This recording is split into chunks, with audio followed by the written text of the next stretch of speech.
साधु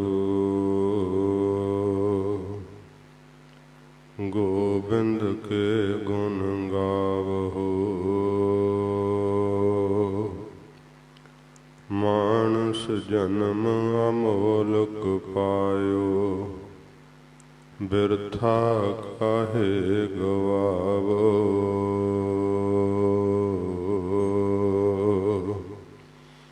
सो कहो टल गुर सेविया, अहनिस सहज सुबाए। दर्शन परसै गुरु कै, जन्म मरण दुख जाए। दर्शन परसै गुरु कै, जन्म मरण दुख जाए। सतनाम श्री वाहिगुरु साहिब जी। एक ओंकार सतगुर प्रसाद। राग आसा महला नावा। बिरथा कहो कौन स्यो मन की, लोभ ग्रस्यो दसहु दिस तावत। आसा लाग्यो धन की, बिरथा कहो कौन स्यो मन की। लोभ ग्रस्यो दसहु दिस धावत। आसा लाग्यो धन की, रहाओ। सुख कै हेत बहुत दुख पावत। सेव करत जन जन की, द्वार है द्वार सुआन ज्यो डोलत। नह सुध राम भजन की, मानस जन्म अकारथ खोवत। लाज ना लोक हसन की, नानक हर जस क्यों नहीं गावत। कुमत बिनासै तन की, मानस जन्म अकारथ खोवत। लाज ना लोक हसन की, नानक हर जस क्यों नहीं गावत।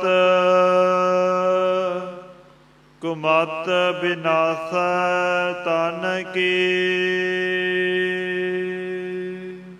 वाहिगुरु जी का खालसा, वाहिगुरु जी की फतेह।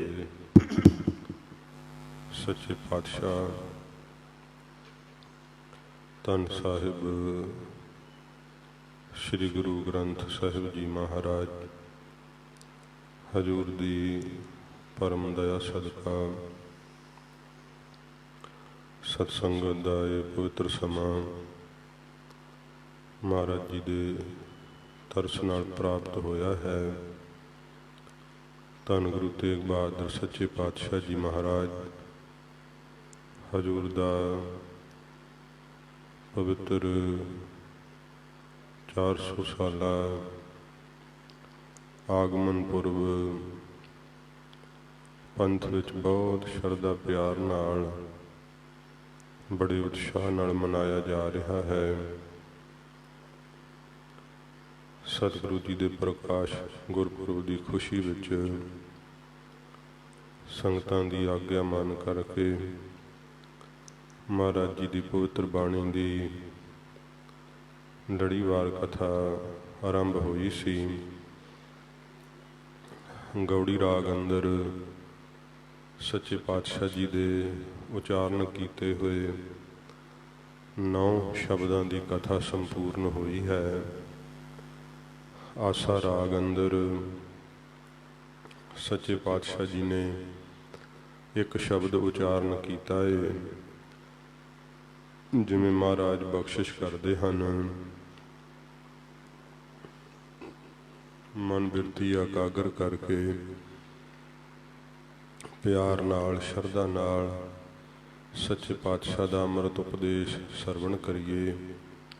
ਸਤਿਗੁਰਾਂ ਜੀ ਦੇ ਪਾਵਨ ਚਰਨਾਂ ਦਾ ਧਿਆਨ ਕਰਦੇ ਹੋਏ ਆਖੋ ਜੀ ਸਤਿਨਾਮ ਸ਼੍ਰੀ ਵਾਹਿਗੁਰੂ ਸਾਹਿਬ ਜੀ। ਸਤਿਨਾਮ ਸ਼੍ਰੀ ਵਾਹਿਗੁਰੂ ਸਾਹਿਬ ਜੀ। ਸਤਿਨਾਮ ਸ੍ਰੀ ਵਾਹਿਗੁਰੂ ਸਾਹਿਬ ਜੀ। ਇੱਕ ਓੰਕਾਰ। ਉਹ ਆਵਾਜ਼ ਘਟਾ ਦਿਓ ਥੋੜੀ, ਇਹਦੀ ਵਧਾ ਦਿਓ। ਸਤਿਗੁਰ ਪ੍ਰਸਾਦ। ਸੱਚੇ ਪਾਤਸ਼ਾਹ ਜੀ ਮਹਾਰਾਜ ਸ਼ਬਦ ਦੀ ਪ੍ਰਾਰੰਭਤਾ ਕਰਦੇ ਹੋਏ ਮਹਾਰਾਜ ਗਰੀਬ ਨਵਾਜ ਮੰਗਲਾ ਚਰਨ ਕਰਦੇ ਹਨ। ਅਦੁੱਤੀ ਪਰਮੇਸ਼ਰ ਇੱਕ ਹੈ, ਓੰਕਾਰ ਸਰਬ ਦਾ ਪ੍ਰਕਾਸ਼ਕ ਹੈ। ਸਤਿਗੁਰੂ ਜੀ ਦੀ ਪ੍ਰਸਾਦ ਕਿਰਪਾ ਨਾਲ ਪ੍ਰਾਪਤ ਹੁੰਦਾ ਹੈ। ਇੱਕ ਓੰਕਾਰ ਸਤਿਗੁਰ ਪ੍ਰਸਾਦ, ਇਹ ਵਾਹਿਗੁਰੂ ਜੀ ਦੇ ਸਰੂਪ ਲੱਖਣਾਂ ਨੂੰ ਕਥਨ ਕਰਦਾ ਹੈ। ਪਵਿੱਤਰ ਮੰਤਰ ਸੱਚੇ ਪਾਤਸ਼ਾਹ ਜੀ ਮਹਾਰਾਜ ਨੇ ਕਿਹਾ ਕਿ ਉਹ ਤਿੰਨਾਂ ਕਾਲਾਂ ਵਿੱਚ ਸਤ ਰਹਿਣ ਵਾਲਾ ਹੈ। ਗੁਰ ਚੇਤਨ ਸਰੂਪ ਹੈ, ਪ੍ਰਸਾਦ ਆਨੰਦ ਸਰੂਪ ਹੈ। ਓੰਕਾਰ ਸ਼ਬਦ ਹੈ, ਓੰਕਾਰ ਧੁਨੀ ਹੈ। ਜਿਸ ਧੁਨ ਨਾਲ ਵਾਹਿਗੁਰੂ ਜੀ ਨੇ ਇਹ ਸਾਰੀ ਸ੍ਰਿਸ਼ਟੀ ਦੀ ਰਚਨਾ ਕੀਤੀ ਹੈ। ਮਹਾਰਾਜ ਕਹਿੰਦੇ ਭਾਈ ਉਹ ਆਪ ਇੱਕ ਰੂਪ ਹੈ, ਉਹਦਾ ਆਪਣਾ ਸੁੱਧ ਸਰੂਪ, ਉਹਦੇ ਵਰਗਾ ਕੋਈ ਦੂਸਰਾ ਹੋਰ ਨਹੀਂ। ਇੱਕੋ ਇੱਕ ਆਪਣੇ ਆਪ ਵਰਗਾ ਆਪ ਹੀ ਹੈ, ਕੋਈ ਹੋਰ ਨਹੀਂ ਦੂਸਰਾ। ਸਤਿਗੁਰੂ ਜੀ ਦੀ ਪ੍ਰਸਾਦ ਕਿਰਪਾ ਨਾਲ ਵਾਹਿਗੁਰੂ ਦੀ ਪ੍ਰਾਪਤੀ ਹੁੰਦੀ ਹੈ। ਰਾਗ ਆਸਾ ਮਹੱਲਾ ਨਾਵਾ। ਆਸਾ ਰਾਗ ਵਿੱਚ ਧੰਨ ਗੁਰੂ ਤੇਗ ਬਹਾਦਰ ਸੱਚੇ ਪਾਤਸ਼ਾਹ ਜੀ ਮਹਾਰਾਜ ਹਜ਼ੂਰ ਆਪਣੇ ਸ਼੍ਰੀ ਕੰਠ ਤੋਂ ਪਵਿੱਤਰ ਉਪਦੇਸ਼ ਦੀ ਬਖਸ਼ਿਸ਼ ਕਰਦੇ ਨੇ।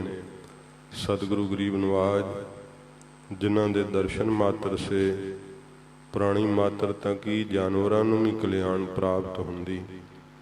ਮਹਾਰਾਜ ਜੀ ਨੇ ਜਦੋਂ ਪੂਰਬ ਦੀ ਦਿਸ਼ਾ ਨੂੰ ਚਾਲਾ ਮਾਰਿਆ ਸੀ ਤਾਂ ਜ਼ਿਕਰ ਆਉਂਦਾ ਹੈ ਕਿ ਸਤਿਗੁਰੂ ਪਾਤਸ਼ਾਹ ਜੀ ਮਹਾਰਾਜ ਦੇ ਕਈ ਵਾਰ ਜਦੋਂ ਜੰਗਲ ਵਿੱਚ ਪੜਾਅ ਲੱਗਦੇ ਤਾਂ ਲਾਗੇ ਲਾਗੇ ਕੋਈ ਨਗਰਾਂ ਦੇ ਸਿੱਖ ਆ ਕੇ ਫਿਰ ਸੇਵਾ ਕਰਦੇ। ਇਉਂ ਮਹਾਰਾਜ ਜੀ ਨੇ ਜਿੱਥੇ ਜਿੱਥੇ ਪੜਾਅ ਪਾਏ ਉੱਥੇ ਅਸਥਾਨ ਵੀ ਕਾਇਮ ਹੋਏ। ਜ਼ਿਕਰ ਆਉਂਦਾ ਹੈ ਕਿ ਮਹਾਰਾਜ ਜੀ ਦਾ ਇੱਕ ਵਾਰੀ ਤੰਬੂ ਲੱਗਾ ਹੋਇਆ ਹੈ ਤੇ ਸੱਚੇ ਪਾਤਸ਼ਾਹ ਜੀ ਮਹਾਰਾਜ ਦੇ ਤੰਬੂ ਦੇ ਇਰਦ ਗਿਰਦ ਸਿੱਖਾਂ ਨੇ ਸ਼ੇਰ ਦੀ ਪੈੜ ਵੇਖੀ ਹੈ। ਜਿੱਥੇ ਪੜਾਅ ਸੀਗਾ ਉੱਥੇ ਜਦੋਂ ਸ਼ੇਰ ਦੀ ਪੈੜ ਵੇਖੀ, ਦਿਨ ਚੜ੍ਹਨ ਤੋਂ ਸਿੱਖਾਂ ਨੇ ਜਦੋਂ ਤੱਕਿਆ ਬੜੇ ਹੈਰਾਨ ਹੋਏ। ਕੀ ਵੇਖਦੇ ਕਿ ਜਿਸ ਸਿੱਖ ਜਿਹੜੀ ਸ਼ੇਰ ਦੀ ਪੈੜ ਹੈ ਉਹ ਗੁਰੂ ਸਾਹਿਬ ਦੇ ਤੰਬੂ ਦੇ ਦੁਆਲੇ ਘੁੰਮਦੀ ਪਈ ਹੈ, ਪਰ ਕਿਸੇ ਪ੍ਰਕਾਰ ਹੋਰ ਕਿਸੇ ਪਾਸੇ ਨਹੀਂ। ਤੇ ਉਸ ਤੰਬੂ ਦੀਆਂ ਪਰਿਕਰਮਾ ਕਰਕੇ ਸ਼ੇਰ ਫਿਰ ਜੰਗਲ ਨੂੰ ਵਾਪਸ ਪਰਤ ਗਿਆ। ਸੱਚੇ ਪਾਤਸ਼ਾਹ ਜੀ ਜਿਸ ਤੰਬੂ ਵਿੱਚ ਆਰਾਮ ਕਰਦੇ ਐ, ਰਾਤ ਵਕਤ ਸ਼ੇਰ ਜੰਗਲ ਚੋਂ ਆਉਂਦਾ ਹੈ ਤੇ ਮਹਾਰਾਜ ਜੀ ਦੇ ਉਸ ਤੰਬੂ ਦੀ ਪਰਿਕਰਮਾ ਕਰਕੇ ਫਿਰ ਵਾਪਸ ਪਰਤ ਜਾਂਦਾ ਹੈ। ਸੱਚੇ ਪਾਤਸ਼ਾਹ ਜੀ ਮਹਾਰਾਜ ਜਿਨ੍ਹਾਂ ਦੇ ਦਰਸ਼ਨ ਕਰਨ ਵਾਸਤੇ ਪਸ਼ੂ ਪਕਸ਼ੀਆਂ ਤੇ ਜਾਨਵਰਾਂ ਨੂੰ ਵੀ ਉਮਾ ਆਉਂਦਾ ਹੈ, ਸੋਝੀ ਹੋ ਆਉਂਦੀ ਹੈ, ਐਸਾ ਸਤਿਗੁਰਾਂ ਜੀ ਦਾ ਪਵਿੱਤਰ ਦੀਦਾਰ ਹੈ। ਗਰੀਬ ਨਿਵਾਜ ਸੱਚੇ ਪਾਤਸ਼ਾਹ ਮਹਾਰਾਜ ਰਾਗ ਆਸਾ ਦੇ ਵਿੱਚ ਆਪਣੇ ਸ਼੍ਰੀ ਕੰਠ ਤੋਂ ਮਹਾਰਾਜ ਪਵਿੱਤਰ ਉਪਦੇਸ਼ ਦਿੰਦੇ ਨੇ। ਬਿਰਥਾ ਕਹੋ ਕੌਣ ਸਿਓ ਮਨ ਕੀ। ਸੱਚੇ ਪਾਤਸ਼ਾਹ ਜੀ ਸਾਡੇ ਮਨ ਦੀ ਜੋ ਹਾਲਤ ਹੈ ਉਹਨੂੰ ਮਹਾਰਾਜ ਸੱਚੇ ਪਾਤਸ਼ਾਹ ਜੀ ਪ੍ਰਗਟ ਕਰਦੇ ਹੈ। ਜਦੋਂ ਵਾਹਿਗੁਰੂ ਨੂੰ ਮਿਲਣ ਦੀ ਜਗਿਆਸਾ ਜਾਗ ਉੱਠਦੀ ਹੈ ਨਾ, ਉਦੋਂ ਆਪਣੇ ਮਨ ਦੀ ਸ਼ਕਲ ਦਿਸਣ ਲੱਗ ਪੈਂਦੀ ਹੈ। ਮਨ ਦੇ ਔਗਣ ਸਾਹਮਣੇ ਪ੍ਰਗਟ ਹੋ ਜਾਂਦੇ ਹੈ। ਪਹਿਲੋਂ ਆਪਣੇ ਆਪ ਵਿੱਚ ਭੁੱਲਿਆ ਹੋਇਆ ਮਨ ਚੰਗਾ ਬਣ ਬੈਠਿਆ ਹੁੰਦਾ ਹੈ, ਬਾਹਰੋਂ ਬੜਾ ਸੋਹਣਾ ਭਗਤ ਬਣ ਕੇ ਪ੍ਰਗਟ ਹੁੰਦਾ ਹੈ, ਪਰ ਜਿਹੜੀ ਅੰਦਰਲੀ ਪੀੜਾ ਨਾ ਵਕਾਰਾਂ ਦੀ ਉਹ ਨਹੀਂ ਮਿਟਦੀ। ਜਦੋਂ ਵਾਹਿਗੁਰੂ ਨੂੰ ਮਿਲਣ ਦੀ ਜਗਿਆਸਾ ਜਾਗ ਪੈਂਦੀ ਹੈ, ਉਦੋਂ ਫਿਰ ਮਨ ਦਾ ਅਸਲੀ ਸਰੂਪ ਦਿਸਣ ਲੱਗ ਪੈਂਦਾ ਹੈ। ਜਦੋਂ ਮਨ ਦੀ ਸ਼ਕਲ ਦਿਖਾਈ ਦਿੰਦੀ ਹੈ, ਫਿਰ ਸਾਰੇ ਹੀ ਔਗਣ ਜਿਹੜੇ ਆ ਮਨ ਵਿੱਚ ਪਤਾ ਲੱਗ ਜਾਂਦੇ ਹੈ। ਫਿਰ ਚਾਹੁੰਦਾ ਹੈ ਕਿ ਔਗਣ ਛੁੱਟ ਜਾਣ, ਪਰ ਔਗਣਾਂ ਨੂੰ ਛੱਡਿਆ ਨਹੀਂ ਜਾਂਦਾ। ਬੜਾ ਜ਼ਿਆਦਾ ਮਨ ਜਿਹੜਾ ਫਿਰ ਦੁਖੀ ਹੁੰਦਾ ਹੈ, ਚਾਹੁੰਦਾ ਹੈ ਕਿ ਇਹਨਾਂ ਤੋਂ ਛੁਟਕਾਰਾ ਪਾਵਾਂ, ਪਰ ਛੁਟਕਾਰਾ ਹੁੰਦਾ ਨਹੀਂ।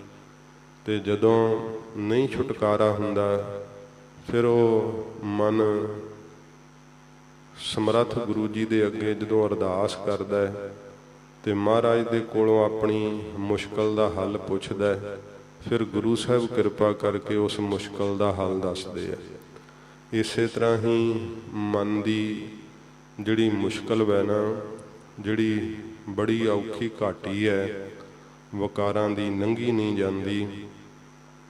ਇਹ ਇੱਕ ਸਿੱਖ ਨੇ ਗੁਰੂ ਤੇਗ ਬਹਾਦਰ ਸਾਹਿਬ ਦੇ ਕੋਲ ਆ ਕੇ ਬੇਨਤੀ ਕੀਤੀ ਹੈ, ਸੱਚੇ ਪਾਤਸ਼ਾਹ ਜਿੱਥੇ ਮਹਾਰਾਜ ਨੇ 9 ਸ਼ਬਦ ਇਹ ਬਾਬਾ ਬਕਾਲਾ ਸਾਹਿਬ ਵਿੱਚ ਉਚਾਰਨ ਕੀਤੇ ਹੈ, ਇਹ ਆਸਾ ਰਾਗ ਦਾ ਸ਼ਬਦ ਵੀ ਮਹਾਰਾਜ ਉੱਥੇ ਹੀ ਉਚਾਰਨ ਕਰਦੇ ਆ। ਸੱਚੇ ਪਾਤਸ਼ਾਹ ਹਜ਼ੂਰ ਨੂੰ ਕਹਿੰਦਾ, ਮਹਾਰਾਜ ਮੇਰੇ ਮਨ ਦੀ ਪੀੜਾ ਬੜੀ ਹੈ।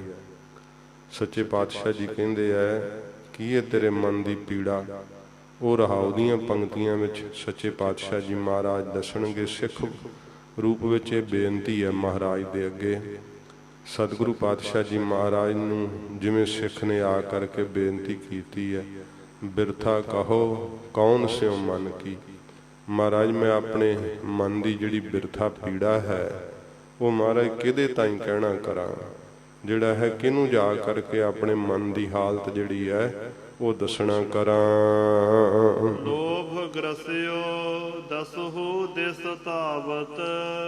ਲੋਭ ਦੇ ਵਿੱਚ ਗ੍ਰਸਿਆ ਹੋਇਆ ਹੈ ਮੇਰਾ ਮਨ, 10 ਹੀ ਦਿਸ਼ਾਵਾਂ ਵਿੱਚ ਦੌੜਦਾ ਰਹਿੰਦਾ ਹੈ, ਰਾਤ ਦਿਨ ਦੌੜਦਾ ਰਹਿੰਦਾ ਹੈ। ਲੋਭ ਨੇ ਇਹਨੂੰ ਇੰਨਾ ਗ੍ਰਸ ਲਿਆ ਹੈ ਕਿ ਧਨ ਦੇ ਦੌਲਤ ਦੇ ਲਾਭ ਵਾਸਤੇ ਇਹ ਕਿਸੇ ਵੀ ਦਿਸ਼ਾ ਵੱਲ ਤੁਰ ਜਾਂਦਾ ਹੈ। ਜਿਸ ਦਿਸ਼ਾ ਤੋਂ ਜਾਣ ਨੂੰ ਧਰਮ ਨੇ ਮਨਾ ਕੀਤਾ ਹੋਵੇ, ਸ਼ਾਸਤਰ ਆਗਿਆ ਨਾ ਦਿੰਦੇ ਹੋਣ, ਤੇ ਇਸ ਪ੍ਰਕਾਰ ਸੱਚੇ ਪਾਤਸ਼ਾਹ ਜੀ ਮਹਾਰਾਜ ਨੂੰ ਕਹਿੰਦਾ, ਬੇਨਤੀ ਕਰਦਾ ਹੈ ਕਿ ਮਹਾਰਾਜ ਜੀ ਮੇਰੇ ਮਨ ਦੀ ਹਾਲਤ ਇਹ ਹੈ ਕਿ ਲੋਭ ਗ੍ਰਸਿਓ ਦਸਹੂ ਦਿਸ਼ ਧਾਵਤ। ਲੋਭ ਵਿੱਚ ਗ੍ਰਸਿਆ ਹੋਇਆ 10 ਹੀ ਦਿਸ਼ਾਵਾਂ ਦੇ ਵਿੱਚ ਧੌਂਦਾ ਹੈ, ਭਟਕਦਾ ਹੈ, ਦੌੜਦਾ ਹੈ। ਆਸਾ ਲਾਗਿਓ ਧਨ ਕੀ। ਇਹਨੂੰ ਧਨ ਦੀ ਆਸਾ ਲੱਗੀ ਹੋਈ ਹੈ ਕਿ ਮੈਨੂੰ ਦੌਲਤ ਪ੍ਰਾਪਤ ਹੋਵੇ, ਧਨ ਬਹੁਤ ਜ਼ਿਆਦਾ ਪ੍ਰਾਪਤ ਹੋਵੇ। ਇਸੇ ਪ੍ਰਕਾਰ ਹੀ ਲੋਭ ਗ੍ਰਸਿਓ ਦਸਹੁ ਦਿਸ ਧਾਵਤ। ਵਿਸ਼ਿਆਂ ਦੀ ਚੇਸ਼ਟਾ ਵਾਸਤੇ ਨਾ ਇੰਨਾ ਜ਼ਿਆਦਾ ਲੋਭੀ ਹੋ ਗਿਆ ਹੈ ਕਿ ਗਰਸਿਆ ਗਿਆ ਹੈ ਵਿਸ਼ੇ ਸੁੱਖਾਂ ਵਿੱਚ। ਤੇ ਜਿਵੇਂ ਕੀੜੀ ਕੋਲੋਂ ਚਿੱਕੜ ਚੋਂ ਨਹੀਂ ਨਾ ਪਾਰ ਹੋਇਆ ਜਾਂਦਾ, ਲੰਘਿਆ ਨਹੀਂ ਜਾਂਦਾ, ਕਿਉਂ ਇਹਦੇ ਕੋਲੋਂ ਵਿਸ਼ਿਆਂ ਵਿਕਾਰਾਂ ਰੂਪੀ ਚਿੱਕੜ ਦੇ ਵਿੱਚੋਂ ਕੀੜੀ ਵਰਗਾ ਇਹ ਜਿਹੜਾ ਕਮਜ਼ੋਰ ਵੈ, ਲੰਘਿਆ ਨਹੀਂ ਇਹਦੇ ਕੋਲੋਂ ਜਾਂਦਾ। ਮਹਾਰਾਜ ਲੋਭ ਗਰਸਿਓ ਦਸਹੋਂ ਦਿਸ ਧਾਵਤ, ਵਿਸ਼ੇ ਭੋਗਣ ਦੇ ਲੋਭ ਵਿੱਚ ਇੰਨਾ ਫਸ ਗਿਆ, ਇੰਨਾ ਗਰਸਿਆ ਗਿਆ ਕਿ ਇੰਦਰੀਆਂ ਜਿਹੜੀਆਂ ਨਾ 10 ਇੰਦਰੀਆਂ ਦੇ ਦਿਸ਼ਾਵਾਂ ਵਿੱਚ ਦੌੜਦਾ ਰਹਿੰਦਾ ਹੈ। ਕਦੇ ਵੇਖਣ ਵਿੱਚ ਫਸਿਆ ਰਹਿੰਦਾ ਹੈ, ਕਦੇ ਸੁੰਘਣ 'ਚ ਫਸਿਆ ਰਹਿੰਦਾ ਹੈ, ਕਦੇ ਸੁਣਨ 'ਚ ਫਸ ਜਾਂਦਾ ਹੈ। ਇਸ ਪ੍ਰਕਾਰ ਕਦੇ ਕਰਮ ਦੇ ਕਰਨ ਵਾਲਾ ਬਣ ਜਾਂਦਾ ਹੈ, ਕਦੇ ਚਮੜੀ ਸਪਰਸ਼ ਦਾ ਸੁੱਖ ਪਾਉਣ ਲੱਗ ਜਾਂਦਾ ਹੈ। ਇਸ ਤਰ੍ਹਾਂ ਜਿਹੜੀਆਂ 10 ਕਰਮ ਇੰਦਰੀਆਂ, 5 ਤੇ 5 ਗਿਆਨ ਇੰਦਰੀਆਂ, ਇਹ 10 ਇੰਦਰੀਆਂ ਜਿਹੜੀਆਂ ਨੇ ਇਹਨਾਂ ਦੀਆਂ ਦਿਸ਼ਾਵਾਂ ਵੱਲ ਹੀ ਦੌੜਦਾ ਰਹਿੰਦਾ ਹੈ। ਕਦੇ ਮਹਾਰਾਜ ਟਿਕਦਾ ਨਹੀਂ। ਬਿਰਥਾ ਕਹੋ ਕੌਣ ਸਿਓ ਮਨ ਕੀ, ਦੱਸੋ ਮੈਂ ਮਹਾਰਾਜ ਕਿਹਦੇ ਅੱਗੇ ਆਪਣੇ ਮਨ ਦੀ ਬਿਰਥਾ ਪੀੜਾ ਕਹਾਂ। ਛਿਨ ਮਾਤਰ ਵੀ ਨਹੀਂ ਟਿਕਦਾ, ਥੋੜਾ ਮਾਤਰ ਵੀ ਨਹੀਂ ਟਿਕਦਾ। ਇਹ ਜਗਿਆਸੂ ਮੁਖ ਤੋਂ ਅਰਦਾਸ ਹੈ। ਇਹ ਗੁਰੂ ਤੇਗ ਬਹਾਦਰ ਸੱਚੇ ਪਾਤਸ਼ਾਹ ਜੀ ਮਹਾਰਾਜ ਮਨ ਦੀ ਵਿਵਸਥਾ, ਮਨ ਦੀ ਹਾਲਤ ਸਾਨੂੰ ਕੱਢ ਕੇ ਦਿਖਾਉਂਦੇ ਹੈ ਕਿ ਮਨ ਕਿਹੇ ਜਿਹਾ ਹੈ। ਸੱਚੇ ਪਾਤਸ਼ਾਹ ਜੀ ਦੇ ਅੱਗੇ ਜਿਹੜੇ ਅਰਦਾਸ ਕਰਦੇ ਆ ਹਜ਼ੂਰ ਦੇ ਉਪਦੇਸ਼ ਨੂੰ ਸੁਣ ਕਰਕੇ, ਉਹਨਾਂ ਨੂੰ ਫਿਰ ਮਹਾਰਾਜ ਜੀ ਨਿਹਾਲ ਵੀ ਕਰਦੇ, ਕਿਉਂਕਿ ਉੱਤਰ ਵੀ ਮਹਾਰਾਜ ਨੇ ਸ਼ਬਦ 'ਚ ਹੀ ਰੱਖਿਆ ਹੋਇਆ। ਜਿਹੜਾ ਜਗਿਆਸਾ ਜਾਗਦੀ ਹੈ ਨਾ, ਉਹ ਜਗਿਆਸੂ ਦੇ ਮਨ ਦੀ ਜਿਹੜੀ ਹਾਲਤ ਹੈ ਉਹ ਵੀ ਮਹਾਰਾਜ ਸ਼ਬਦ ਵਿੱਚ ਕਹਿੰਦੇ ਹੈ। ਤੇ ਫਿਰ ਉਸ ਪ੍ਰਸ਼ਨ ਦਾ ਉੱਤਰ ਵੀ, ਉਹਦਾ ਹੱਲ ਵੀ ਮਹਾਰਾਜ ਸ਼ਬਦ ਵਿੱਚ ਹੀ ਦੱਸਦੇ ਹੈ। ਇਹ ਸੱਚੇ ਪਾਤਸ਼ਾਹ ਮੇਰੀ ਐਸੀ ਹਾਲਤ ਹੈ, ਇੰਦਰੀਆਂ ਦੀਆਂ ਦਿਸ਼ਾਵਾਂ ਵਿੱਚ ਹਰ ਵੇਲੇ ਮੇਰਾ ਮਨ ਜਿਹੜਾ ਉਹ ਭਟਕਦਾ ਰਹਿੰਦਾ ਏ। ਆਸਾ ਲਾਗਿਓ ਧਨ ਕੀ, ਇਹਨੂੰ ਬਹੁਤ ਜ਼ਿਆਦਾ ਜਿਹੜੀ ਹੈ ਨਾ ਵਿਸ਼ੇ ਸੁੱਖ ਨੂੰ ਇਕੱਠਾ ਕਰਨ ਨੂੰ ਵੀ ਉਸੇ ਧਨ ਦੀ ਆਸਾ ਲੱਗੀ ਹੋਈ ਹੈ। ਵਿਸ਼ੇ ਸੁੱਖਾਂ ਦੀਆਂ ਪੰਡਾਂ ਮੇਰਾ ਮਨ ਪਾਈ ਜਾਂਦਾ ਏ। ਵਿਸ਼ਰਾਮ ਦੇ ਕੇ ਮਹਾਰਾਜ ਫਰਮਾਉਂਦੇ ਹਨ, ਸੁਖ ਕੈ ਹੇਤ ਬਹੁਤ ਦੁਖ ਪਾਵਤ। ਵਿਸ਼ੇ ਸੁੱਖ ਨੂੰ ਭੋਗਣ ਵਾਸਤੇ ਨਾ, ਸੁੱਖ ਕੈ ਹੇਤ ਵਾਸਤੇ ਬਹੁਤ ਦੁੱਖ ਪਾਵਤ, ਬੜਾ ਹੀ ਦੁੱਖ ਪਾਉਂਦਾ ਹੈ, ਬਾਹਲਾ ਜ਼ਿਆਦਾ ਦੁੱਖ ਪਾਉਂਦਾ ਹੈ ਮਨ। ਕਿਉਂਕਿ ਕੇਵਲ ਛਿਨ ਭੰਗਰ ਵਿਸ਼ੇ ਸੁੱਖ ਨੂੰ ਭੋਗਣ ਲਈ, ਇੱਕ ਤਾਂ ਪ੍ਰਾਪਤ ਕਰਨ ਲਈ ਕਿੰਨਾ ਕਸ਼ਟ ਪਾਉਂਦਾ ਹੈ, ਫਿਰ ਭੋਗ ਕੇ ਕਿੰਨਾ ਕਸ਼ਟ ਪਾਉਣਾ ਪੈਂਦਾ ਹੈ। ਸੱਚੇ ਪਾਤਸ਼ਾਹ ਜੀ ਮਹਾਰਾਜ ਦੇ ਅੱਗੇ ਜਦੋਂ ਇਉਂ ਫਰਿਆਦ ਕਰੀਏ, ਮਹਾਰਾਜ ਜੀ ਇਹੋ ਜੀ ਹਾਲਤ ਹੈ ਕਿ ਵਿਸ਼ੇ ਸੁੱਖਾਂ ਦੀ ਚੇਸ਼ਟਾ ਵਾਸਤੇ, ਐਸੇ ਸੁੱਖਾਂ ਨੂੰ ਭੋਗਣ ਵਾਸਤੇ ਮੇਰਾ ਜਿਹੜਾ ਮਨ ਹੈ ਉਹਦੀ ਹਾਲਤ ਕੀ ਹੈ। ਮਹਾਰਾਜ ਫਰਮਾਉਂਦੇ ਹਨ, ਸੁਖ ਕੈ ਹੇਤ ਬਹੁਤ ਦੁਖ ਪਾਵਤ। ਸੁੱਖ ਦੇ ਹੇਤ ਵਾਸਤੇ ਕਿ ਸੁੱਖ ਪ੍ਰਾਪਤ ਹੋਵੇਗਾ ਵਿਸ਼ਿਆਂ ਦੇ ਵਿੱਚੋਂ, ਬੜਾ ਜ਼ਿਆਦਾ ਦੁੱਖ ਜਿਹੜਾ ਹੈ ਉਹ ਮਨ ਪਾਉਂਦਾ ਏ। ਸੇਵ ਕਰਤ ਜਨ ਜਨ ਕੀ, ਤੇ ਜਣੇ ਜਣੇ ਦੀ ਫਿਰ ਸੇਵਾ ਕਰਦਾ ਹੈ, ਹਰੇਕ ਦੇ ਅੱਗੇ ਮੁਥਾਜ ਹੁੰਦਾ ਹੈ। ਬਹੁਤ ਬੁਰੀ ਹਾਲਤ ਹੁੰਦੀ ਹੈ ਜਦੋਂ ਜੀਵ ਦੀ ਇਹੋ ਜੀ ਭਾਵਨਾ ਮਨ ਦੀ ਬਣੀ ਹੁੰਦੀ ਹੈ ਨਾ, ਤੇ ਉਹਨੂੰ ਪਤਾ ਨਹੀਂ ਹੁੰਦਾ। ਇਹ ਮਨ ਦੀ ਸ਼ਕਲ ਤਾਂ ਜਗਿਆਸੂ ਨੂੰ ਦਿਸਦੀ ਹੈ। ਜਦੋਂ ਵਿਸ਼ੇ ਸੁੱਖਾਂ ਵਾਸਤੇ ਭਟਕਦਾ ਨਾ ਤੇ ਦੁੱਖ ਪਾਉਂਦਾ, ਜਿੰਨੇ ਜਿੰਨੇ ਸੁੱਖਾਂ ਵਾਸਤੇ ਭਟਕਦਾ ਉਹਨਾਂ ਉਹਨਾਂ ਦੁੱਖ ਪਾਉਂਦਾ, ਉਦੋਂ ਉਹਨੂੰ ਪਤਾ ਨਹੀਂ ਹੁੰਦਾ। ਪਰ ਜਦੋਂ ਮਨ ਗੁਰੂ ਜੀ ਦੇ ਉਪਦੇਸ਼ ਨਾਲ ਜਾਗਦਾ ਹੈ, ਉਦੋਂ ਪਤਾ ਲੱਗਦਾ ਹੈ ਕਿ ਹਾਲਤ ਕੀ ਹੋ ਰਹੀ ਹੈ। ਇਉਂ ਮਨ ਦੀ ਸ਼ਕਲ ਫਿਰ ਸਾਹਮਣੇ ਆਉਂਦੀ ਹੈ ਕਿ ਐਸੀ ਬੁਰੀ ਹਾਲਤ ਹੈ ਮਨ ਦੀ, ਵਿਸ਼ੇ ਸੁੱਖਾਂ ਨੂੰ ਭੋਗਦਾ ਹੋਇਆ ਇੰਨਾ ਕਸ਼ਟ ਉਠਾਉਂਦਾ, ਜਣੇ ਜਣੇ ਦੀ ਸੇਵਾ ਕਰਦਾ ਹੈ। ਸੇਵ ਕਰਤ ਜਨ ਜਨ ਕੀ, ਜਿਹੜੇ ਅੱਗੇ ਦਾਸਾਂ ਦੇ ਵੀ ਦਾਸ ਹੈ, ਬਹੁਤ ਜ਼ਿਆਦੇ ਅਧੀਨ ਹੋ ਕਰਕੇ ਉਹਨਾਂ ਦੇ ਅੱਗੇ ਹੋ ਕੇ ਜਿਹੜਾ ਪਾਣੀ ਭਰਦਾ ਹੈ, ਬਹੁਤ ਜ਼ਿਆਦਾ ਇਹਨੂੰ ਨਾ ਹਰੇਕ ਦੀ ਹੀ ਮੁਥਾਜਗੀ ਝੱਲਣੀ ਪੈਂਦੀ ਹੈ। ਇਹੋ ਜੀ ਹਾਲਤ ਹੋ ਜਾਂਦੀ ਹੈ, ਦਰ ਦਰ ਦੀ ਠੋਕਰ ਖਾਂਦਾ ਏ। ਦੁਆਰ ਹੈ ਦੁਆਰ ਸੁਆਨ ਜਿਉ ਡੋਲਤ, ਜਿਵੇਂ ਬੂਹਿਆਂ ਦੇ ਅੱਗੇ ਸਵਾਨ ਕੁੱਤੇ ਭਟਕਦੇ ਫਿਰਦੇ ਹਨ। ਕੁੱਤੇ ਦੀ ਕੀ ਹਾਲਤ ਹੁੰਦੀ ਆ, ਆਵਾਰਾ ਕੁੱਤਾ, ਤੇ ਉਹਦੀ ਬੁਰੀ ਹਾਲਤ ਹੁੰਦੀ ਹੈ। ਇੱਕ ਦਰਵਾਜ਼ੇ ਤੋਂ ਸੋਟਾ ਪਵੇ, ਫਿਰ ਦੂਜੇ ਦਰਵਾਜ਼ੇ ਤੇ, ਉਥੋਂ ਸੋਟਾ ਪਵੇ ਤੀਜੇ ਤੇ ਜਦੋਂ ਵਿਸ਼ੇ ਸੁੱਖਾਂ ਵਾਸਤੇ ਹੀ ਤੇ ਕਦੇ ਕਿਤੋਂ ਬੇਪੱਤੀ ਕਰਾਈ, ਕਦੀ ਕਿਤੋਂ ਬੇਇੱਜ਼ਤੀ ਕਰਾ ਲਈ। ਇਸ ਤਰ੍ਹਾਂ ਮਹਾਰਾਜ ਕਹਿੰਦੇ ਭਾਈ ਹਾਲਤ ਹੁੰਦੀ ਐ ਐਸੇ ਮਨ ਦੀ। ਦੁਆਰ ਹੈ ਦੁਆਰ ਸਵਾਨ ਜਿਉਂ ਡੋਲਤ, ਜਿਵੇਂ ਬੂਹਿਆਂ ਦੇ ਅੱਗੇ ਸਵਾਨ ਕੁੱਤੇ ਡੋਲਦਾ ਫਿਰਦਾ, ਬੜਾ ਹੀ ਭਟਕਦਾ ਹੈ। ਨਹਿ ਸੁਧ ਰਾਮ ਭਜਨ ਕੀ, ਰਾਮ ਦੇ ਭਜਨ ਦੀ ਇਹਨੂੰ ਸੁਧ ਨਹੀਂ ਹੈ, ਸਾਰ ਨਹੀਂ ਹੈ। ਵਾਹਿਗੁਰੂ ਦੇ ਨਾਮ ਜਪਣ ਦੀ ਸਾਰ ਨਹੀਂ ਮਨ ਨੂੰ। ਤੇ ਹਾਲਤ ਵੇਖ ਲਓ ਤਾਂ ਹੀ ਇਹਦੀ ਇਹੋ ਜੀ ਹੋ ਰਹੀ ਹੈ। ਕੁੱਤਿਆਂ ਵਾਂਗੂ ਡੋਲਦਾ ਫਿਰਦਾ, ਭਟਕਦਾ ਫਿਰਦਾ ਹੈ। ਥੋੜੇ ਵਿਸ਼ੇ ਸੁੱਖਾਂ ਨੂੰ ਪਾਉਣ ਵਾਸਤੇ ਕਿੰਨਾ ਦੁੱਖ ਝੱਲਦਾ ਹੈ, ਕਿਹਦੀ ਮੁਤਾਜਗੀ ਕਰਦਾ ਹੈ। ਐਵੇਂ ਉਹਨਾਂ ਦੇ ਅੱਗੇ ਹੱਥ ਜੋੜਨੇ ਪੈਂਦੇ ਐ ਜਿਨ੍ਹਾਂ ਨੂੰ ਕੋਈ ਸੰਸਾਰ ਦੇ ਅੰਦਰ ਸੋਝੀ ਵੀ ਹੈ ਨਹੀਂ, ਤੇ ਕਿਸੇ ਪ੍ਰਕਾਰ ਜਿਨ੍ਹਾਂ ਨੂੰ ਕੋਈ ਲਿਆਕਤ ਨਹੀਂ ਹੈ। ਐਵੇਂ ਉਹਨਾਂ ਦੇ ਅੱਗੇ ਵੀ ਮੁਤਾਜੀ ਭਰਦਾ ਫਿਰਦਾ ਹੈ। ਕਿਉਂਕਿ ਵਿਸ਼ੇ ਸੁੱਖਾਂ ਵਿੱਚ ਫਸਿਆ ਹੋਇਆ ਅਸਲ ਵਿੱਚ ਦੁੱਖ ਹੀ ਭੋਗਦਾ ਹੈ ਇਹ ਮਨ। ਸੱਚੇ ਪਾਤਸ਼ਾਹ ਜੀ ਮਹਾਰਾਜ ਫਰਮਾਉਂਦੇ ਹਨ, ਨਹਿ ਸੁਧ ਰਾਮ ਭਜਨ ਕੀ, ਰਾਮ ਦੇ ਭਜਨ ਦੀ, ਵਾਹਿਗੁਰੂ ਦੇ ਨਾਮ ਦੇ ਜਪਣ ਦੀ ਸਾਰ ਨਹੀਂ ਇਸ ਮਨ ਨੂੰ। ਮਾਨਸ ਜਨਮ ਅਕਾਰਥ ਖੋਵਤ, ਮਨੁੱਖਾ ਜਨਮ ਜਿਹੜਾ ਨਾ ਉਹ ਅਕਾਰਥ ਵਿਅਰਥ ਹੀ ਇਸਨੇ ਖੋ ਲਿਆ ਏ, ਗਵਾ ਲਿਆ ਏ। ਲਾਜ ਨਾ ਲੋਕ ਹਸਨ ਕੀ, ਤੇ ਇਹ ਵੀ ਲੱਜਾ ਨਹੀਂ ਕਿ ਲੋਕ ਹਾਸਾ ਕਰਨਗੇ। ਇਹ ਵੀ ਸ਼ਰਮ ਨਹੀਂ ਆਉਂਦੀ ਕਿ ਜਿਹੜੇ ਮੇਰੇ ਪਿੱਤਰ ਵੈ ਵੱਡੇ ਆ ਉਹ ਹਾਸਾ ਕਰਨਗੇ, ਵੇਖ ਮੂਰਖ ਕਿੱਡਾ ਹੈ। ਮਨੁੱਖਾ ਜਨਮ ਮਿਲਿਆ ਸੀ ਭਜਨ ਕਰਨ ਨੂੰ, ਤੇ ਵਿਸ਼ਿਆਂ 'ਚ ਗਵਾ ਰਿਹਾ ਸਾਰਾ। ਬੈਠੇ ਪਿੱਤਰ ਵੀ ਹੱਸਣਗੇ, ਫਿਰ ਜਿਨ੍ਹਾਂ ਨੂੰ ਕੋਈ ਸੋਝੀ ਹੈ ਉਹ ਹਾਸਾ ਹੀ ਕਰਨਗੇ ਨਾ ਕਿ ਵੇਖ ਕਿਸ ਤਰ੍ਹਾਂ ਇਹ ਜਿਹੜਾ ਹੈ ਕੁੱਤੇ ਵਾਂਗੂ ਡੋਲਦਾ ਫਿਰਦਾ ਵਿਸ਼ੇ ਸੁੱਖਾਂ ਵਾਸਤੇ। ਕਿਉਂਕਿ ਲੋਕਾਂ ਨੂੰ ਦੂਸਰੇ ਦੇ ਔਗਣ ਬੜੀ ਛੇਤੀ ਦਿਸ ਪੈਂਦੇ ਆ ਨਾ, ਇਸ ਕਰਕੇ ਲੋਕ ਫਿਰ ਹਾਸਾ ਹੀ ਕਰਦੇ ਆ ਵੇਖ ਕਰਕੇ। ਮਹਾਰਾਜ ਕਹਿੰਦੇ ਆ ਕਿ ਭਾਈ ਇਹਨੂੰ ਲੱਜਾ ਵੀ ਨਹੀਂ ਆਉਂਦੀ ਲੋਕਾਂ ਦੇ ਹੱਸਣ ਦੀ। ਇਸ ਤਰ੍ਹਾਂ ਜਗਿਆਸੂ ਮੁਖ ਤੋਂ ਵੀ ਬੇਨਤੀ ਹੈ। ਮਹਾਰਾਜ ਫਰਮਾਉਂਦੇ ਹਨ, ਲਾਜ ਨਾ ਲੋਕ ਹਸਨ ਕੀ, ਲੱਜਾ ਨਹੀਂ ਹੈ ਲੋਕਾਂ ਦੇ ਹੱਸਣ ਦੀ ਕਿ ਲੋਕ ਹੱਸਣਗੇ ਮੇਰੇ ਤੇ।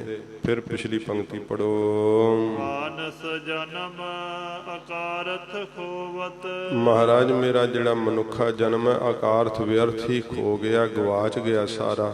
ਮਨ ਦੇ ਪਿੱਛੇ ਲੱਗ ਕਰਕੇ ਮੇਰੇ ਮਨ ਦੀ ਬਿਰਥਾ ਪੀੜਾ ਜਿਹੜੀ ਹੈ ਮੈਂ ਕਿਹਦੇ ਤਾਈਂ ਕਹਾਂ। ਮਹਾਰਾਜ ਇੰਨੀ ਬੁਰੀ ਹਾਲਤ ਹੈ। ਲਾਜ ਨਾ ਲੋਕ ਹਸਨ ਕੀ, ਮੇਰੇ ਮਨ ਨੂੰ ਤਾਂ ਇਹ ਵੀ ਲੱਜਾ ਨਹੀਂ, ਸ਼ਰਮ ਨਹੀਂ ਆਉਂਦੀ ਕਿ ਲੋਕ ਹਾਸਾ ਕਰਨਗੇ। ਕੀ ਕਰਨ ਲੋਕ, ਤੈਨੂੰ ਕਹਿਣਗੇ ਵੇਖ ਵੇਖ ਕਰਕੇ ਤੇਰੀ ਹਾਸੀ ਉਡਾਉਣਗੇ, ਤੂੰ ਕਿਹੋ ਜਿਹੇ ਕਰਮ ਕਰਦਾ ਹੈ। ਪਰ ਫਿਰ ਵੀ ਇਹ ਮਹਾਰਾਜ ਮੇਰਾ ਮਨ ਇਧਰੋਂ ਹਟਦਾ ਨਹੀਂ। ਕਿਹਦੇ ਤਾਈਂ ਮੈਂ ਆਪਣੇ ਮਨ ਦੀ ਪੀੜਾ ਦੱਸਾਂ, ਇਹ ਵਿਸ਼ਿਆਂ ਤੋਂ ਮੁੜਦਾ ਨਹੀਂ ਹੈ। ਨਾਨਕ ਹਰ ਜਸ ਕਿਉ ਨਹੀਂ ਗਾਵਤ, ਧੰਨ ਗੁਰੂ ਤੇਗ ਬਹਾਦਰ ਸੱਚੇ ਪਾਤਸ਼ਾਹ ਜੀ ਮਹਾਰਾਜ ਹੁਣ ਸ਼ਬਦ ਦੇ ਅਖੀਰ ਵਿੱਚ ਮਹਾਰਾਜ ਇਹਨਾਂ ਸਾਰੇ ਪ੍ਰਸ਼ਨਾਂ ਦਾ ਉੱਤਰ ਦਿੰਦੇ ਆ। ਗਰੀਬ ਨਵਾਜ ਜਿਹੜਾ ਪਹਿਲੋਂ ਪ੍ਰਸ਼ਨ ਹੈ ਨਾ, ਬਿਰਥਾ ਕਹੋ ਕੌਣ ਸਿਓ ਮਨ ਕੀ।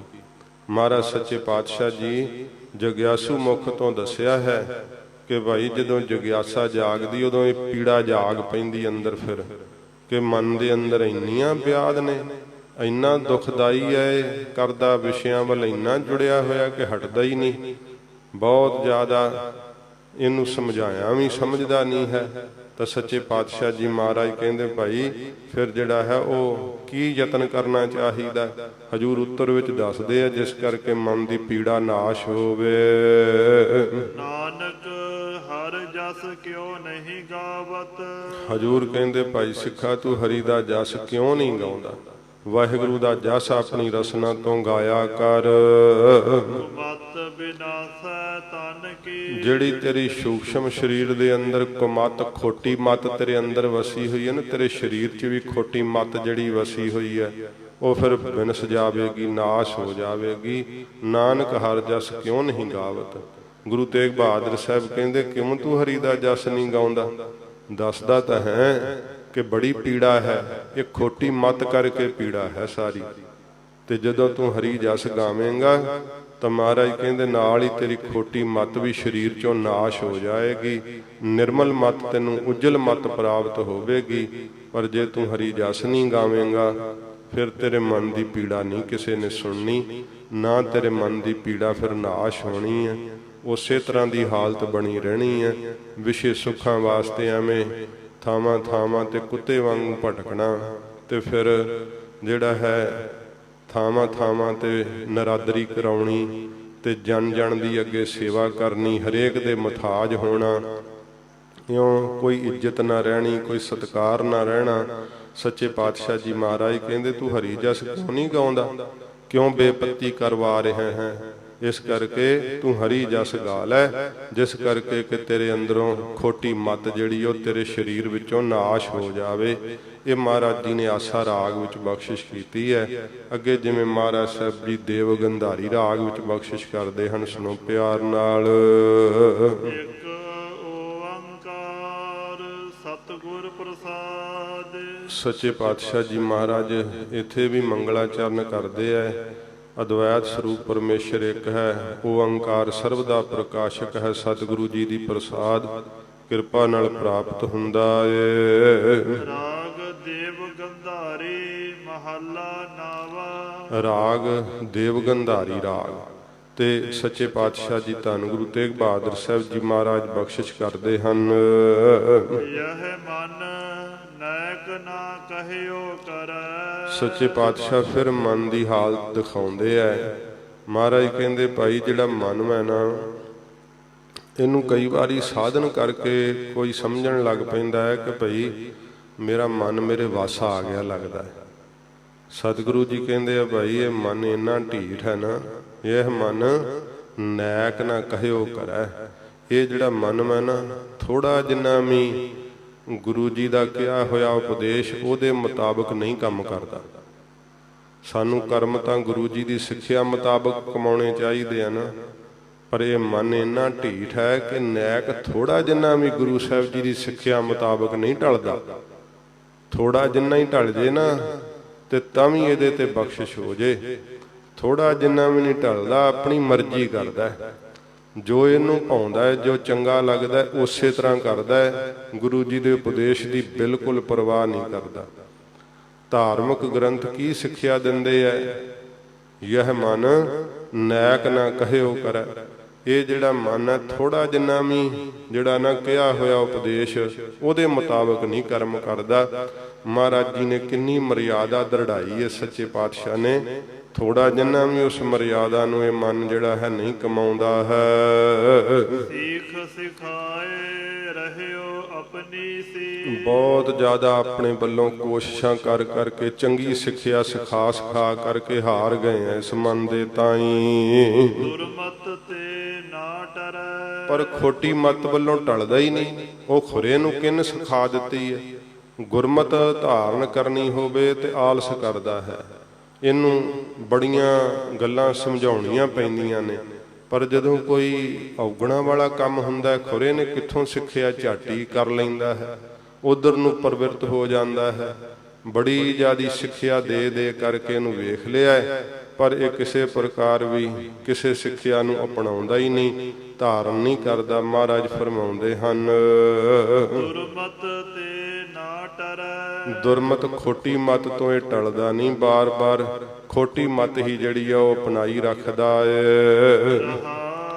ਵਿਸ਼ਰਾਮ ਦੇ ਕੇ ਮਹਾਰਾਜ ਫਰਮਾਉਂਦੇ ਹਨ, ਮਦ ਮਾਇਆ ਕੈ ਭਇਓ ਬਾਬਰੋ। ਇਹ ਹਾਲਤ ਇਹਦੀ ਇਸ ਤਰ੍ਹਾਂ ਦੀ ਹੈ ਮਨ ਦੀ ਕਿ ਮਾਇਆ ਦਾ ਜਿਹੜਾ ਮਦ ਨਸ਼ਾ ਹੈ ਨਾ, ਉਹਨੂੰ ਪੀ ਕਰਕੇ ਬਾਬਰੋ ਕਮਲਾ ਹੋ ਗਿਆ। ਮਦ ਮਾਇਆ ਕੈ ਭਇਓ ਬਾਬਰੋ, ਬਾਬਰਾ ਹੋ ਗਿਆ, ਕਮਲਾ ਹੋ ਗਿਆ। ਮਾਇਆ ਦੇ ਨਸ਼ੇ ਦੀ ਇਹਨੂੰ ਮਸਤੀ ਚੜ ਗਈ ਹੈ। ਹਰ ਜਸ ਨਹਿ ਉਚਰੈ। ਵਾਹਿਗੁਰੂ ਦਾ ਜਸ ਨਹੀਂ ਉਚਾਰਦਾ, ਮਾਇਆ ਦੇ ਲਾਭ ਦੀਆਂ ਗੱਲਾਂ ਕਰਦਾ ਹੈ, ਵਿਸ਼ੇ ਸੁੱਖਾਂ ਦੀਆਂ ਗੱਲਾਂ ਕਰਦਾ ਹੈ। ਹਾਸੇ ਠੱਠੇ ਮਖੌਲ ਇਹ ਹੀ ਇਹਨੂੰ ਪਾਉਂਦੇ ਐ।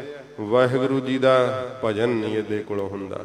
ਨਾਮ ਨਹੀਂ ਇਹਦੇ ਕੋਲੋਂ ਜਪਿਆ ਜਾਂਦਾ। ਨਾਮ ਜਪਣਾ ਤੇ ਇਹਦੀ ਜਾਨ ਨਿਕਲ ਜਾਂਦੀ ਹੈ, ਐਸੀ ਇਹਦੀ ਬੁਰੀ ਹਾਲਤ ਹੁੰਦੀ ਹੈ। ਮਹਾਰਾਜ ਜੀ ਕਹਿੰਦੇ ਹਨ, ਹਰ ਜਸ ਨਹਿ ਉਚਰੈ। ਵਾਹਿਗੁਰੂ ਦਾ ਜਸ ਨਹੀਂ ਇਹ ਉਚਾਰਨ ਕਰਦਾ ਮਨ, ਇੰਨਾ ਭੁੱਲ ਗਿਆ ਹੈ। ਯਹ ਮਨ ਨੈਕ ਨਾ ਕਹਿਓ ਕਰੈ। ਥੋੜਾ ਜਿੰਨਾ ਵੀ ਕਿਹਾ ਹੋਇਆ ਗੁਰੂ ਜੀ ਦਾ ਉਪਦੇਸ਼ ਨਹੀਂ ਮੰਨਦਾ। ਮਹਾਰਾਜ ਜੀ ਨੇ ਕਿਹਾ ਨਾ ਕਿ ਭਾਈ ਜੇ ਤੂੰ ਬਹੁਤਾ ਸਮਾਂ ਸੰਗਤ ਨਹੀਂ ਕਰ ਸਕਦਾ ਤੇ ਕਬੀਰ ਇੱਕ ਘੜੀ ਆਧੀ ਘੜੀ ਆਧੀ ਹੂੰ ਤੇ ਆਦ ਭਗਤਨ ਸੇਤੀ ਗੋਸ਼ਟੇ ਜੋ ਕੀਨੇ ਸੋ ਲਾਭ ਹੀ ਮਿਲੇਗਾ ਨਾ ਤੈਨੂੰ। ਪਰ ਇਹ ਥੋੜਾ ਜਿੰਨਾ ਵੀ ਕਹਿੰਦਾ ਹਾਂ ਸੰਗਤ ਵਿੱਚ ਕੀ ਕਰਨ ਜਾਣਾ, ਥੋੜਾ ਜਿੰਨਾ ਵੀ ਉਪਦੇਸ਼ ਨਹੀਂ ਕਮਾਉਂਦਾ, ਮਹਾਰਾਜ ਜੀ ਦੇ ਨਾਮ ਨੂੰ ਨਹੀਂ ਜਪਦਾ ਹੈ। ਕਰ ਪਰ ਪੰਚ ਜਗਤ ਕਉ ਡਹਿਕੈ। ਕਰਦਾ ਕੀ ਹੈ ਮਨ? ਦਿਖਾਵਾ ਕਰਦਾ ਹੈ, ਪਖੰਡ ਕਰਦਾ ਹੈ। ਜਿਹੜੀ ਅੰਦਰਲੀ ਸ਼ਕਲ ਹੈ ਨਾ ਉਹਨੂੰ ਨਹੀਂ ਬਾਹਰ ਜ਼ਾਹਰ ਹੋਣ ਦਿੰਦਾ। ਜੇ ਪਤਾ ਲੱਗ ਜੇ ਤੇ ਕੋਲ ਨਾ ਇਹਨੂੰ ਕੋਈ ਬੈਠਣ ਦੇਵੇ ਕਿ ਇੰਨੀ ਭੈੜੀ ਸੋਚ ਹੈ ਇਹਦੀ, ਇੰਨੇ ਮੰਦੇ ਗੰਦੇ ਫੁਰਨੇ ਐ ਇਸ ਦੇ। ਇਹ ਪਖੰਡ ਵਿਖਾ ਕੇ ਬਾਹਰੋਂ ਬਹੁਤ ਦਾਨਾ, ਬੜਾ ਸੋਹਣਾ ਸੰਤ ਰੂਪ ਗੁਰਮੁਖ ਬਣ ਕੇ ਤੇ ਮਹਾਰਾਜ ਕਹਿੰਦੇ ਭਾਈ ਜਗਤ ਨੂੰ ਜਿਹੜਾ ਉਹ ਠੱਗਦਾ ਹੈ। ਇਸ ਪ੍ਰਕਾਰ ਇਹਦੀ ਹਾਲਤ ਹੈ। ਮਹਾਰਾਜ ਫਰਮਾਉਂਦੇ ਆ, ਕਰ ਪਰ ਪੰਚ ਜਗਤ ਕਉ ਡਹਿਕੈ। ਜਗਤ ਨੂੰ ਡਹਿ ਕੇ ਠੱਗੀਆਂ ਮਾਰਦਾ ਜਗਤ ਦੇ ਲੋਕਾਂ ਦੇ ਤਾਈਂ ਪ੍ਰਪੰਚ ਕਰਕੇ। ਪ੍ਰਪੰਚ ਉਹ ਹੁੰਦਾ ਜੋ ਅਸਲ ਵਿੱਚ ਹੋਵੇ ਤੇ ਉਹ ਨਾ ਬਾਹਰ ਦਿਸੇ। ਭਾਵ ਜਿਹੜਾ ਹੈ ਉਹ ਨਕਲੀ ਬਾਹਰ ਦਿਖਾਈ ਦੇਵੇ, ਉਹਨੂੰ ਪ੍ਰਪੰਚ ਕਹਿੰਦੇ ਆ ਕਿ ਛਲ ਕਰ ਰਿਹਾ ਹੈ। ਬਾਹਰੋਂ ਸ਼ਕਲ ਤਾਂ ਸੰਤਾਂ ਵਾਲੀ ਹੈ, ਗੁਰਮੁਖਾਂ ਵਾਲਾ ਹੈ, ਬੜਾ ਭਾਵ ਬਣਾਇਆ ਹੋਇਆ ਤੇ ਅੰਦਰ ਉਹਦੇ ਠੱਗੀ ਵਸੀ ਹੋਈ ਹੈ, ਛਲ ਵਸਿਆ ਹੋਇਆ ਹੈ। ਮਹਾਰਾਜ ਕਹਿੰਦੇ ਇਸ ਤਰ੍ਹਾਂ ਦੇ ਮਨ ਪ੍ਰਪੰਚ ਕਰਦਾ, ਦਿਖਾਵੇ ਕਰਦਾ, ਪਖੰਡ ਕਰ ਕਰਕੇ ਲੋਕਾਂ ਨੂੰ ਇਸ ਪ੍ਰਕਾਰ ਭਟਕਾਉਂਦਾ ਹੈ। ਆਪਨੋ ਉਦਰ ਭਰੈ। ਆਪਣਾ ਹੀ ਉਦਰ ਭਰਨ ਦਾ ਪ੍ਰਯੋਜਨ ਹੈ ਸਾਰਾ, ਕਿ ਮੈਨੂੰ ਲਾਭ ਕਿਵੇਂ ਮਿਲੇ।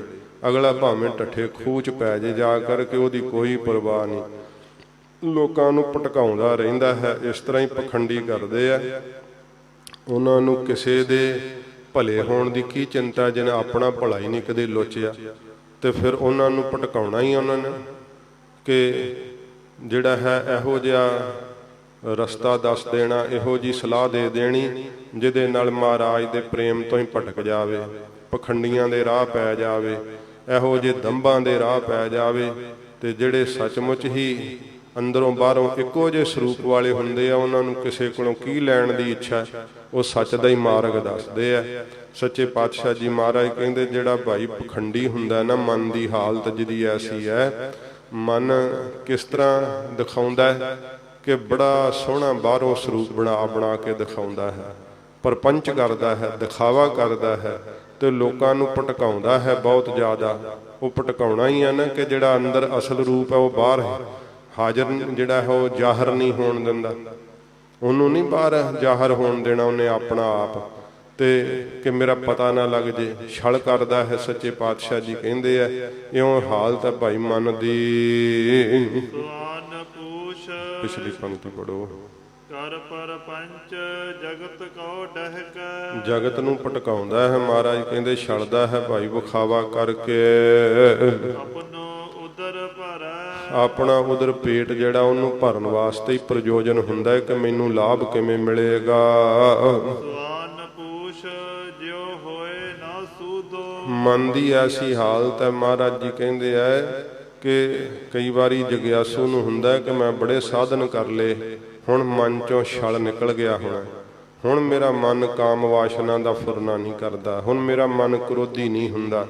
ਪਰ ਮਹਾਰਾਜ ਜੀ ਕਹਿੰਦੇ ਹਨ, ਸਵਾਨ ਪੂਛ ਜਿਉ ਹੋਏ ਨਾ ਸੂਦੋ। ਜਿਹੜੀ ਸਵਾਨ ਕੁੱਤੇ ਦੀ ਪੂਛ ਹੁੰਦੀ ਹੈ ਨਾ, ਜਿਵੇਂ ਸਿੱਧੀ ਨਹੀਂ ਹੁੰਦੀ, ਉਹਦਾ ਇੱਕ ਪ੍ਰਮਾਣ ਦਿੰਦੇ ਆ।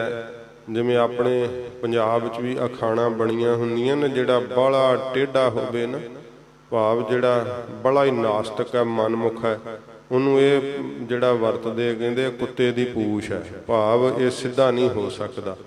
ਮਹਾਰਾਜ ਜੀ ਉਹ ਪ੍ਰਮਾਣ ਦਿੰਦੇ ਸੱਚੇ ਪਾਤਸ਼ਾਹ ਮਨ ਦੇ ਪ੍ਰਥਾਏ। ਕਹਿੰਦੇ ਕਿਸੇ ਨੇ 12 ਸਾਲ ਵੰਝਲੀ ਚ ਪਾ ਛੱਡੀ ਸੀਗੀ ਕੁੱਤੇ ਦੀ ਪੂਛ, ਤੇ ਹੁਣ ਵੇਖਿਆ ਕਿ ਸਿੱਧੀ ਹੋ ਗਈ ਹੋਣੀ, ਹੁਣ ਤਾਂ ਜਦੋਂ ਵੰਝਲੀ ਚੋਂ ਕੱਢੀ ਉਹ ਫੇਰ ਉਦਾਂ ਦੀ ਉਦਾਂ ਹੀ ਵਲ ਪਿਆ ਹੋਇਆ ਉਹਦੇ ਚ। ਇਸ ਤਰ੍ਹਾਂ ਜੇ ਕੋਈ ਸਾਧਨਾ ਰੂਪੀ ਵੰਝਲੀ 'ਚ ਮਨ ਰੂਪੀ ਪੂਛ ਨੂੰ ਪਾਵੇ ਨਾ, ਭਾਵੇਂ 12 ਸਾਲ ਵੱਡੀ ਤਪੱਸਿਆ ਕਰ ਲਵੇ, ਬੜੇ ਜਾੜੇ ਸਾਧਨ ਕਮਾ ਲਵੇ, ਪਰ ਫਿਰ ਵੀ ਇਹਦੇ ਅੰਦਰ ਵਕਾਰ ਹੀ ਵਕਾਰ ਹੁੰਦੇ ਐ। ਵਕਾਰਾਂ ਦੇ, ਕਾਮ ਦੇ, ਕ੍ਰੋਧ ਦੇ ਵਾਲੇ ਦੇ ਵਿੱਚੋਂ ਨਹੀਂ ਨਿਕਲਦੇ। ਮਹਾਰਾਜ ਕਹਿੰਦੇ ਸਵਾਨ ਪੂਛ ਜਿਉਂ ਭਇਓ ਨਾ ਸੁਧੋ, ਜਿਵੇਂ ਕੁੱਤੇ ਦੀ ਪੂਛ ਸਿੱਧੀ ਨਹੀਂ ਹੁੰਦੀ।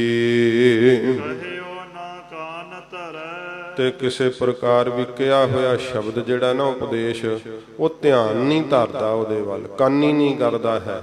ਇਉਂ ਕੁੱਤੇ ਦੀ ਪੂਛ ਵਾਂਗੂ ਹੀ ਵਲ ਪਏ ਹੋਏ ਐ। ਇੰਨੇ ਜ਼ਿਆਦੇ ਛਲ ਦੇ ਵਲ ਪਏ ਐ, ਇੰਨੇ ਜ਼ਿਆਦੇ ਫਰੇਬਾਂ ਦੇ ਵਲ ਪਏ ਐ, ਧੋਖਾ ਧੜੀ ਦੇ ਵਲ ਪਏ ਐ, ਬਹੁਤ ਜ਼ਿਆਦੇ ਜਿਹੜੇ ਆ ਨਾ ਮਹਾਰਾਜ ਕਹਿੰਦੇ ਕੁੱਤੇ ਦੀ ਪੂਛ ਦੀ ਤਰ੍ਹਾਂ ਵਲ ਪਏ ਹੋਏ, ਪੱਕੇ ਹੀ, ਕਿਸੇ ਪ੍ਰਕਾਰ ਨਿਕਲਦੇ ਨਹੀਂ। ਕਿਸੇ ਪ੍ਰਕਾਰ ਵੀ ਇਹ ਮਨ ਜਿਹੜਾ ਇੰਨਾ ਢੀਠ ਹੈ, ਗੁਰੂ ਜੀ ਦੇ ਕਹੇ ਹੋਏ ਉਪਦੇਸ਼ ਦੇ ਸ਼ਬਦ ਨੂੰ, ਚੰਗੇ ਨਾਮ ਦੇ ਸੁੱਖ ਵਾਲੇ ਉਪਦੇਸ਼ ਨੂੰ ਹਿਰਦੇ ਵਿੱਚ ਧਰਦਾ ਹੀ ਨਹੀਂ ਹੈ, ਸੁਣਦਾ ਨਹੀਂ ਹੈ ਕੰਨ ਦੇ ਕਰਕੇ। ਕਹੋ ਨਾਨਕ ਭਜ ਰਾਮ ਨਾਮ ਨਿਤ। ਇਸ ਕਰਕੇ ਗੁਰੂ ਤੇਗ ਬਹਾਦਰ ਸਾਹਿਬ ਜੀ ਫਿਰ ਦੱਸਦੇ ਪਏ ਏਡਾ ਢੀਠ ਮਨ ਜਿਹੜਾ ਨਾ, ਉਹ ਕਿਸ ਤਰ੍ਹਾਂ ਬਸ ਆਉਂਦਾ ਹੈ ਵਾਹਿਗੁਰੂ ਦੇ ਭਜਨ ਨਾਲ। ਹਜ਼ੂਰ ਫਰਮਾਉਂਦੇ ਨੇ, ਕਹੋ ਨਾਨਕ ਭਜ ਰਾਮ ਨਾਮ ਨਿਤ। ਨਿਤਾ ਪ੍ਰਤੀ ਹਰ ਵੇਲੇ ਰਾਮ ਦੇ ਨਾਮ ਦਾ ਹੈ ਮਨਾ ਤੂੰ ਭਜਨ ਕਰ ਲੈ, ਜਾਤੇ ਕਾਜ ਸਰੈ। ਜਿਸ ਕਰਕੇ ਤੇਰਾ ਲੋਕ ਪਰਲੋਕ ਦਾ ਸਫਲਾ ਹੋਣ ਦਾ ਕਾਰਜ ਸਰ ਜਾਵੇਗਾ, ਪਾਪ ਪੂਰਾ ਹੋ ਜਾਵੇਗਾ, ਤੇਰਾ ਮਨੁੱਖਾ ਜਨਮ ਜਿਹੜਾ ਉਹ ਸਫਲਾ ਹੋ ਜਾਵੇਗਾ। ਇਹ ਕਾਰਜ ਤੂੰ ਕਰਨ ਨੂੰ ਸੰਸਾਰ ਵਿੱਚ ਆਇਆ ਨਾ, ਕਿ ਅਵਰ ਕਾਜ ਤੇਰਾ ਕਿਤੇ ਨਾ ਕਾਮ ਮਿਲ, ਸਾਧ ਸੰਗਤ ਭਜ ਕੇਵਲ ਨਾਮ। ਇਹ ਕਾਜ ਤੇਰਾ ਤਾਂ ਹੀ ਸਰੇਗਾ ਨਾ ਜੇ ਤੂੰ ਵਾਹਿਗੁਰੂ ਦਾ ਨਾਮ ਜਪੇਂਗਾ। ਇਸ ਕਾਰਜ ਵਾਸਤੇ ਤੂੰ ਸੰਸਾਰ ਵਿੱਚ ਆਇਆ, ਵਾਹਿਗੁਰੂ ਦਾ ਨਾਮ ਜਪ ਲੈ, ਭਜਨ ਕਰ ਲੈ, ਜਿਸ ਕਰਕੇ ਤੇਰਾ ਕਾਰਜ ਜਿਹੜਾ ਉਹ ਪੂਰਾ ਹੋ ਜਾਵੇ। ਇਉਂ ਸੱਚੇ ਪਾਤਸ਼ਾਹ ਜੀ ਮਹਾਰਾਜ ਜੀ ਨੇ ਬਖਸ਼ਿਸ਼ ਕੀਤੀ ਹੈ। ਇਹ ਦੇਵਗੰਧਾਰੀ ਰਾਗ ਵਿੱਚ ਮਹਾਰਾਜ ਸੱਚੇ ਪਾਤਸ਼ਾਹ ਜੀ ਦਾ ਪਹਿਲਾ ਸ਼ਬਦ ਹੋਇਆ। ਜਿਵੇਂ ਮਹਾਰਾਜ ਅੱਗੇ ਬਖਸ਼ਿਸ਼ ਕਰਨਗੇ ਸਰਵਣ ਕਰਾਂਗੇ, ਹੋਈਆਂ ਭੁੱਲਾਂ ਬਖਸ਼ ਲੈਣੀਆਂ ਜੀ। ਸਵਾਨ ਪੂਛ ਜਿਉ ਹੋਏ ਨਾ ਸੂਦੋ, ਕਹਿਓ ਨਾ ਕਾਨ ਧਰੈ। ਕਹੋ ਨਾਨਕ ਭਜ ਰਾਮ ਨਾਮ ਨਿਤ, ਜਾਤੇ ਕਾਜ ਸਰੈ। ਵਾਹਿਗੁਰੂ ਜੀ ਕਾ ਖਾਲਸਾ, ਵਾਹਿਗੁਰੂ ਜੀ ਕੀ ਫਤਿਹ। ਤੇਗ ਬਹਾਦਰ ਸਿਮਰਿਐ, ਗੁਰੂ ਤੇਗ ਬਹਾਦਰ ਸਿਮਰਿਐ। ਗੁਰੂ ਤੇਗ ਬਹਾਦਰ ਸਿਮਰਿਐ, ਗੁਰੂ ਤੇਗ ਬਹਾਦਰ ਸਿਮਰਿਐ। ਗੁਰੂ ਤੇਗ ਬਹਾਦਰ ਸਿਮਰਿਐ, ਗੁਰੂ ਤੇਗ ਬਹਾਦਰ ਸਿਮਰਿਐ। ਗੁਰੂ ਤੇਗ ਬਹਾਦਰ ਸਿਮਰਿਐ, ਗੁਰੂ ਤੇਗ ਬਹਾਦਰ ਸਿਮਰਿਐ। ਘਰ ਨਉ ਨਿਦ ਆਵੈ ਧਾਏ, ਘਰ ਨਉ ਨਿਦ ਆਵੈ ਧਾਏ। ਘਰ ਨਉ ਨਿਦ ਆਵੈ ਧਾਏ, ਘਰ ਨਉ ਨਿਦ ਆਵੈ ਧਾਏ। ਘਰ ਨਉ ਨਿਦ ਆਵੈ ਧਾਏ, ਘਰ ਨਉ ਨਿਦ ਆਵੈ ਧਾਏ। ਘਰ ਨਉ ਨਿਦ ਆਵੈ ਧਾਏ, ਘਰ ਨਉ ਨਿਦ ਆਵੈ ਧਾਏ। ਸਭ ਥਾਈ ਹੋਏ ਸਹਾਏ, ਸਭ ਥਾਈ ਹੋਏ ਸਹਾਏ। ਸਭ ਥਾਈ ਹੋਏ ਸਹਾਏ, ਸਭ ਥਾਈ ਹੋਏ ਸਹਾਏ। ਸਭ ਥਾਈ ਹੋਏ ਸਹਾਏ, ਸਭ ਥਾਈ ਹੋਏ ਸਹਾਏ। ਸਭ ਥਾਈ ਹੋਏ ਸਹਾਏ, ਸਭ ਥਾਈ ਹੋਏ